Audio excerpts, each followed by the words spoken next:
কঠোপনিষদে মন আচ্ছন্ন, এ কারণ সংসার আশ্রমের জন্য উদাসীন ও ত্রুটিযুক্ত হওয়ার কারণে গালিগালাজ প্রাপ্ত হইলে তাহা লজেন্সের মতো সদানন্দে চুষিয়া চুষিয়া খাই এবং পাঠ করি। পূর্ববর্তী পাঠের পর হইতে অর্থাৎ ৬২ প্রথম অধ্যায় ৩য় বললে, যে রথীর বুদ্ধি সৎসৎ নির্ণয়ে অসমর্থ, যাহার মন সংযত, অন্তঃকরণ সর্বদা পবিত্র, তিনি বিষ্ণুর সেই পরম পদ অর্থাৎ পরব্রহ্মকে প্রাপ্ত হন।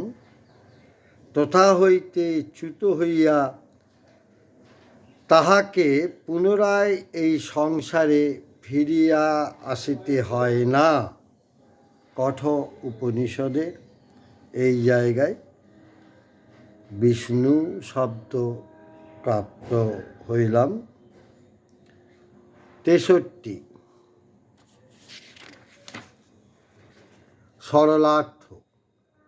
সত্যদৃষ্টি সম্পন্ন বুদ্ধি যে পুরুষের দেহরথের সারথি এবং যাহার বল্গারূপী মন সংযত এবং ইন্দ্রিয়গণকে দমন করিতে সমর্থ, তিনি সংসার মার্গের অপর পারস্বরূপ বিষ্ণুর পরম পদ প্রাপ্ত হন। ৬৪ কর্ণাদি ইন্দ্রিয় অপেক্ষা উহাদের বিষয়সমূহ শ্রেষ্ঠ।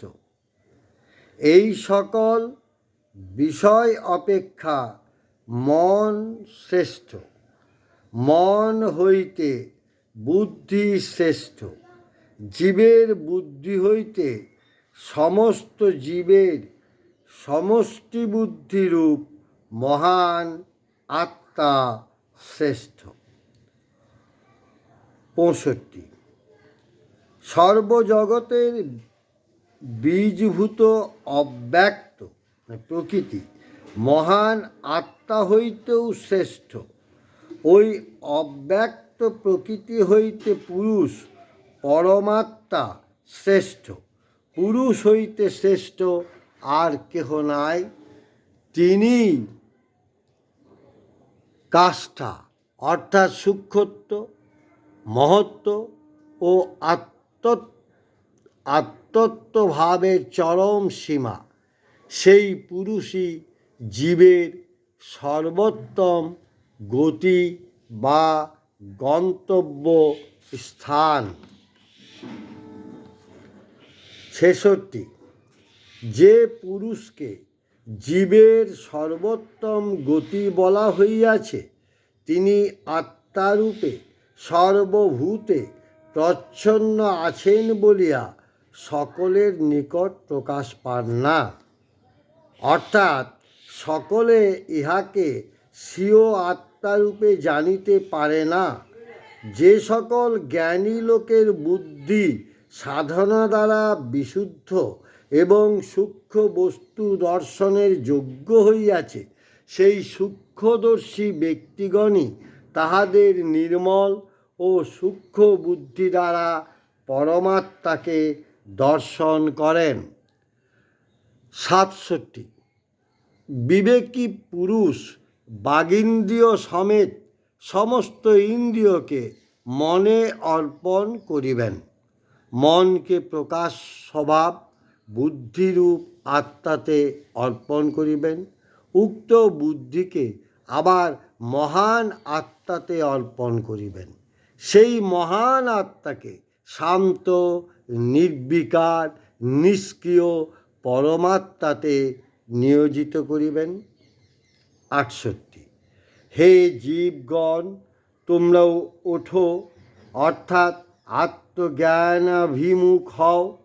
তোমরা মোহনিদ্রা হইতে জাগ্রত হও, শ্রেষ্ঠ আচার্যগণের নিকট গমন করিয়া আত্মার সম্যক জ্ঞান লাভ করো।